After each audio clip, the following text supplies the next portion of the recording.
สาธุสาธุเด้อสาธุเด้อนี่ก็คือว่าเป็นของแม่แก้วจาก USA พี่น้องเอ้ยสาธุเขาปล่อยเป็นถุงละ50พี่น้องเอ้ยเนาะสาธุเอาบุญเอาศีลทานเอากันเด้อตอนนี้นะเอาพร้อมแล้วพร้อมแล้วโอเคครับดึงปฏิบัติเด้อจากสุริยามาจากนิสมาจากกิจกายกรรมมาจากกรรมบ่ถอยไปเลยมันฆ่ามันปีนเลยโอ้ยล่ามันปีนฮะ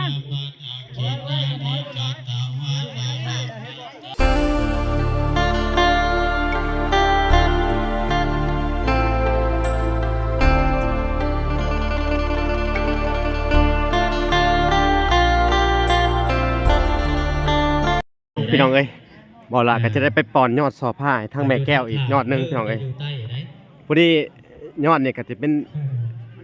ยอดนี่พี่น้องเอ้ย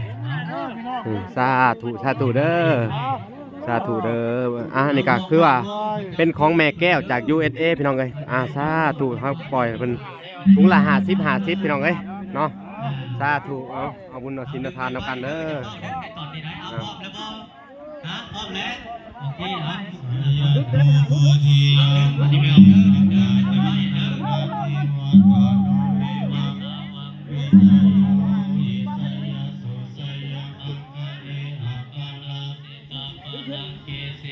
ปาทาวิทะเลอภิเษกสัพพะพุทธานังอาคาปัตโตปะโมนาติสุนังตังสุมังคาลังสุปะปะตังสุหุติตังดึงปฏิบัติเด้อจากสุริยามาจากนิสมาจากกิจกายกรรมมาจากกรรมบ่ถอยไปเลย มันฆ่ามันปีนเลยโอ้ยล่ามันปีนฮะกินนานิจัตตาวาทีปาทักขิเนสยันโตโพธิยามูเลสักกาญานังกาโนเอวังตาวังวิสยโยหิสยสุสยมังอาปาลาสิตาปาลาเกสิเสปะทาวิภพอาภิเษกสัพพะพุทธานังอาคาปัตโตปะโมนะเตสุมังคาลังสุปะปะตังสุติตังสุขาโนสุโมนุโตจาสุริทังมาจาเลสุปะทากินังกายกรรมังวาจากรรมังปะทากินังปะทากินังมโนกรรมังนิทิเตปะทากินังปะทากินังวานาลาภันตเตปะทากิเนสาธุดังๆพร้อมกันไม่ออกเอาสาธุสำหรับยอดที่3ก็ขึ้นสู่หลังพระสิมาเป็นทีมห้อยแล้วเนาะสำหรับยอดที่4ระยามเจ้าภาพเจ้าศรัทธาเด้อเป็นเจ้าภาพเจ้าศรัทธายอดที่4นี่มีทานเฮียสู้นี่เนาะผมพี่น้องเอ้ยกินอีกอะเกิดเหตุพี่น้องเอ้ยบ้านดินจีไหลลงมาเพื่อนผมเนาะเด้อเกียมอันตรายพี่น้องเอ้ยถ่ายน้ำบ่ทันอันตรายพี่น้องเอ้ยเนาะนั่งเทิงเบิ่งคักๆเด้อโอ้นายสร้างมันปล่อยลงมาเลยเนาะเด้อสมเจ้าก็ระวังน้ำผู้อยู่สูงหั่นระวังไหนนี่เนาะผู้อยู่ลุมก็ระวังคือกันเบิ่งน้ำกันเนาะเอาสำหรับยอดที่4นี่เนาะเจ้าภาพเจ้าศรัทธาท่านเฮียสู้นี่เนาะพร้อมด้วยญาติพี่น้องนี่เนาะเป็นเจ้าภาพเจ้าศรัทธายอดที่4สำหรับในตอนนี้ก็เฮายกขึ้นไปได้อยู่3ยอดเอาเล็งในเด้อในสร้างเทิงเด้อสิฮอด11 โมงก็ได้เนาะได้เวลาสันเข่าได้ที่ใด11 โมงเลยอย่าทานเพิ่นนั้นได้เนาะเพิ่นมีเวียกต่อได้ที่ใดไปทางลำบองอีกได้นี่เนาะทำเวลาเอาไว้เด้อไม่ออกก็เด้อมองไม่ออกเฮาทางในสร้างเฮากับกะเกียมตามปกติตามแจ้งการกะเป็นไปได้กับ9 โมงอะไรเนาะเข้าพิธีนะญาติท่านเพิ่นก็มาถ่าดนเด้2 ชั่วโมงเพิ่นมานั่งถ่านี่ก็เนาะเพื่อจะได้เข้าสู่พิธีนั่นแหละซ่าเอาเนาะนั่นกะเกียมไปเด้อเทื่อหน้าในเฮ็ดใหม่ปรับปรุงใหม่มีงานมีหยังก็ปรับปรุงใหม่ ทำเวลาและเวลาสำคัญไหนพ่อแม่ครูบาอาจารย์เพิ่นก็สละมากกับแต่ละมือเพิ่นก็บ่ได้ว่างได้นี่เนาะโมงนี่ไปบอนนั่นโมงนี่ไปบอนนี่แต่ละมือก็บ่ได้อยู่บ่ได้เศร้านี่แหละเรียกวัดว่าบอกไม่ออกเฮา อันนี้ก็เป็นยอดที่4เนาะบ่ล่ะก็จะได้ปอนพี่น้องเอ้ยให้ทั้งแม่แก้วอีกครั้งนึงพี่น้องเอ้ยเนาะแม่แก้ว USA พี่น้องเอ้ยเอามาเด้อให้สิปอนเด้อเด้อ พี่น้องเอ้ย ใส่ยังก็ใส่เด้อบัดนี้เด้อขึ้นแล้วสาธุเด้อแม่แก้วเอ้ยให้ขึ้นให้เกินให้หังให้มีให้ร่ำให้รวยเด้อแม่แก้วเด้อเอาสาธุเอาแต่การในส่วนของแม่ตู้ USA กะเวลาก็ได้ปอนแล้วเด้อแม่เอ้ยบ่ให้น้อยมกน้อยใจเวลาก็ได้ปอนเข้าไปแล้วเนาะปอนเบิดทุกยอดพี่น้องเอ้ยเอา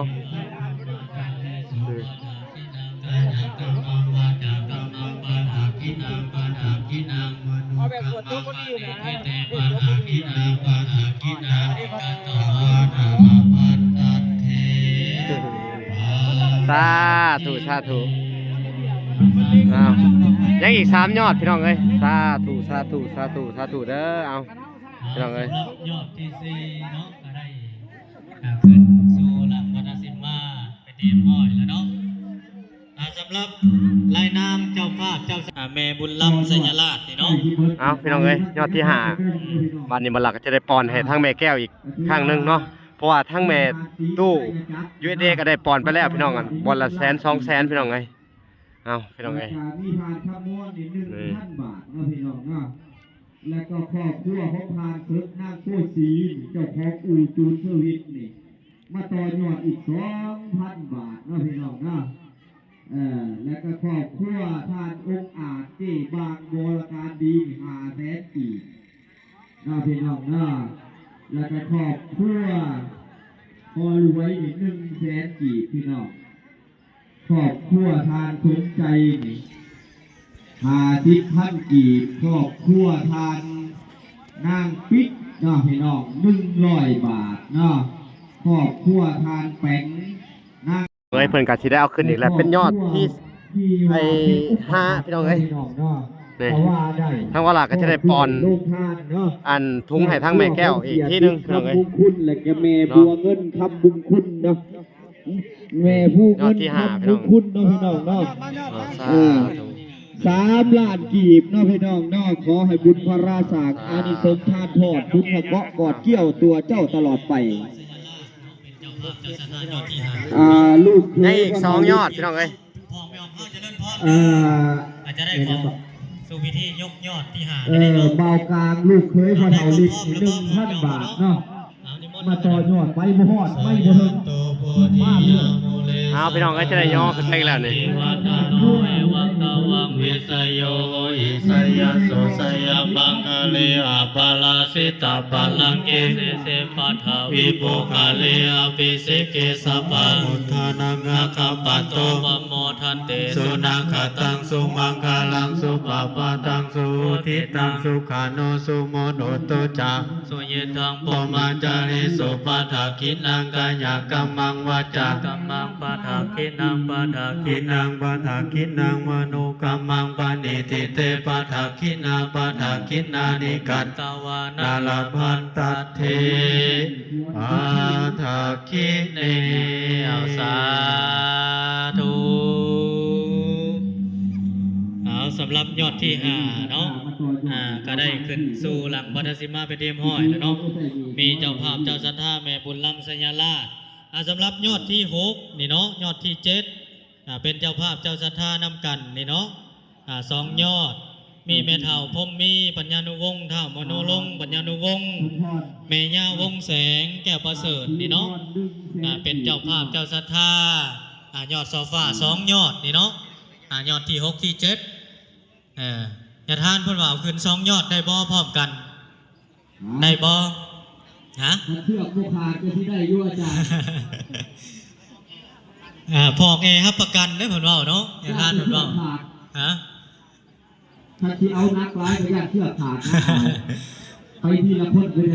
เอาพร้อมกันกับพร้อมกันยองโลดพี่น้องจัดไป เอาพร้อมกันเลยบ่ บ่ได้เชือกขาด บ่ได้เนาะเอายอดเอาเท่าละยอดนั่นแหละเนาะ เอาเทือละยอด เอายอดยอดที่6ที่7นี่เนาะมีแม่เฒ่าพรหมมีเฒ่ามโนลงนี่เนาะแม่ย่าวงแสง มาเงินอย่างเดียววันนี้เจ้าชื่อยังไงนางกีบ10,000 กีบนางกูนางโง่กระดูก50,000นี่500 บาทเนาะ เอา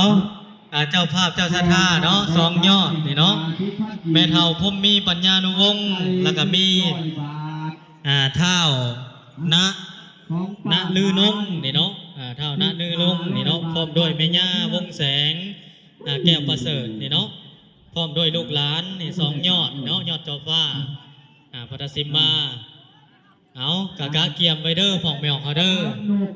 กะเกียมไว้เจ้าภาพเจ้าศรัทธานี่เนาะ เอาพี่น้องเลย ยอดที่6ยอดที่7 เบาล่าก็จะได้ป้อนยอดเสาผ้าให้แม่แก้วอีกครั้งหนึงพี่น้องเลย 200 บาทป่าจังจัง ลือนงนี่เนาะ นางสมบ้านหัวเมือง20,000 กีบ แสงแก้วประเสริฐลูกหลานนี่เนาะเป็นเจ้าภาพ จือบ่จือก็บ่จักและจำนวนเงินอยู่นี่ครบ นี่เนาะเอาการเกียมไว้เนาะถามพ่อๆคือนึงเนาะกำลังมัดยอดโซฟาใส่เสื้อออกไม่ออกเข้ากับการเกียมไว้เด้อใกล้สิแล้วแล้วเนาะ สาธุเด้อแม่แก้วไว้เอา นางยัง ให้สูงขึ้นต่อยอดเงินนอดค่ำให้ได้เงินได้ค่ำให้อยู่ดีไม่แห้งเด้อแม่แก้วเอา นางผ้าพ่อครอบครัวเท่าไหร่ก็200 บาทนะมาทานถูกนั่งกูอะไรบ่แม่นทานกูนั่งถูกนี่100 บาทเนาะพี่น้องเนาะ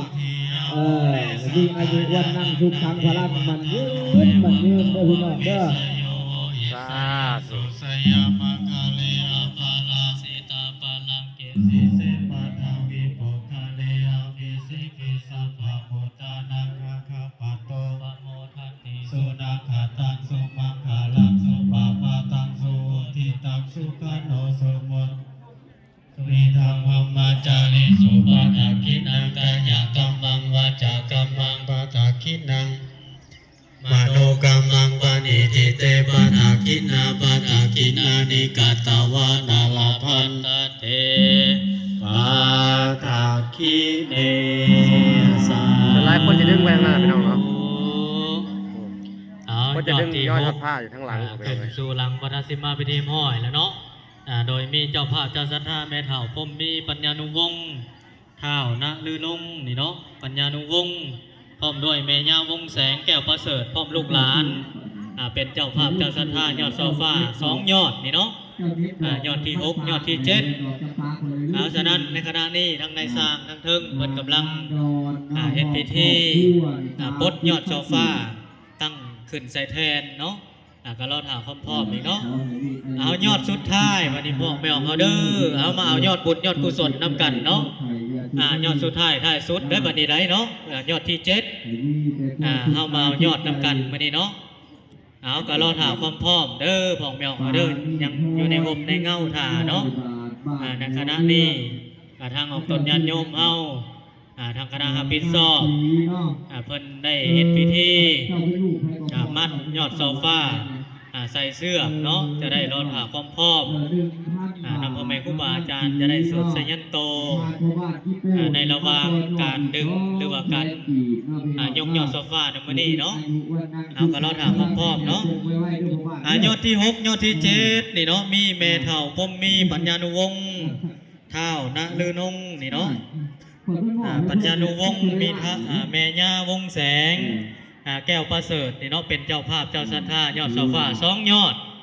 ยอดที่6ยอดที่7นี่เนาะเอาเท่านั้นเนาะในคณะนี้การยอดสุดท้ายสุดในการยกยอดโซฟาในวันนี้เนาะรอถามเมืองจับพรเท่านี้ เอาพี่น้องเอ้ย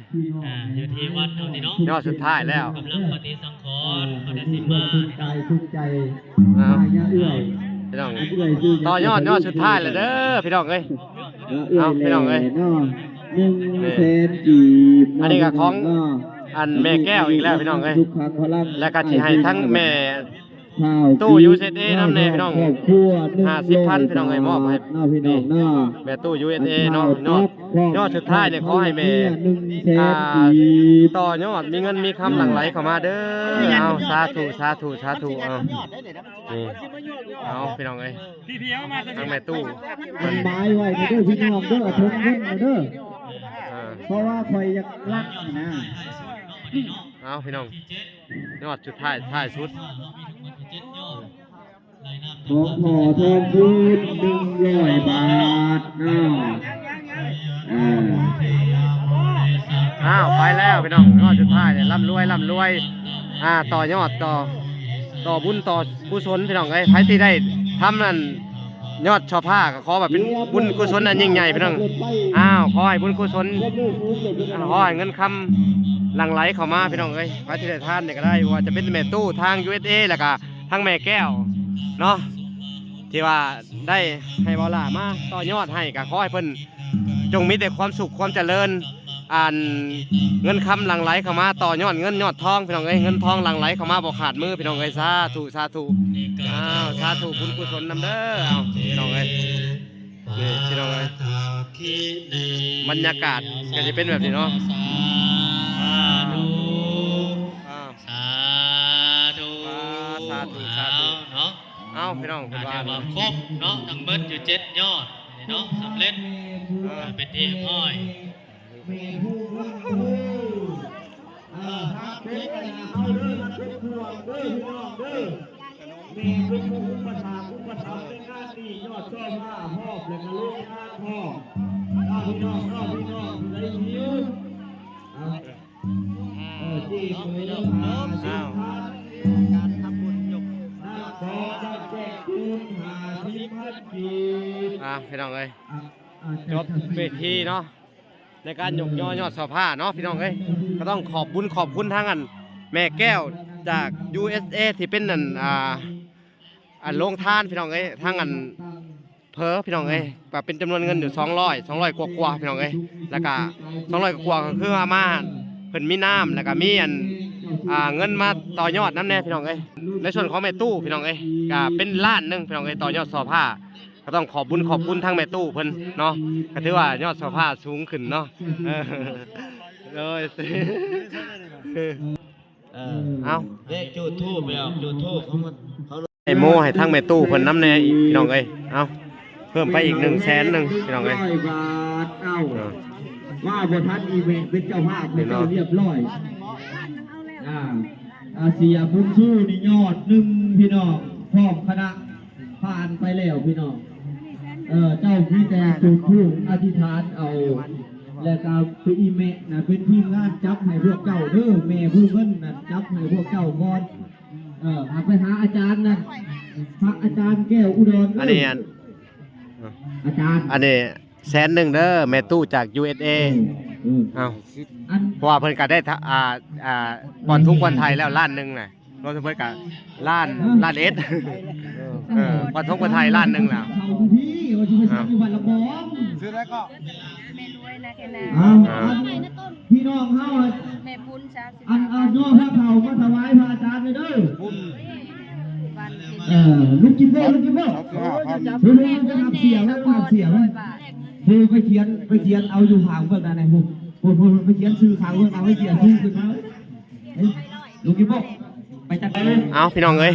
หลังจากที่ว่าโมบุญเสร็จแล้วเนาะทางเวลาก็จะได้อำลาก่อนพี่น้องไปจ่ายค่าไอ้เพิ่นก่อนพี่น้องเอ้ยแล้วก็จะได้จบคลิปก่อนพี่น้องเอ้ยโอเคคลิปนี้กับผมมีอย่างหลายเนาะพอกันใหม่พี่น้องเอ้ยโอเคบ๊ายบาย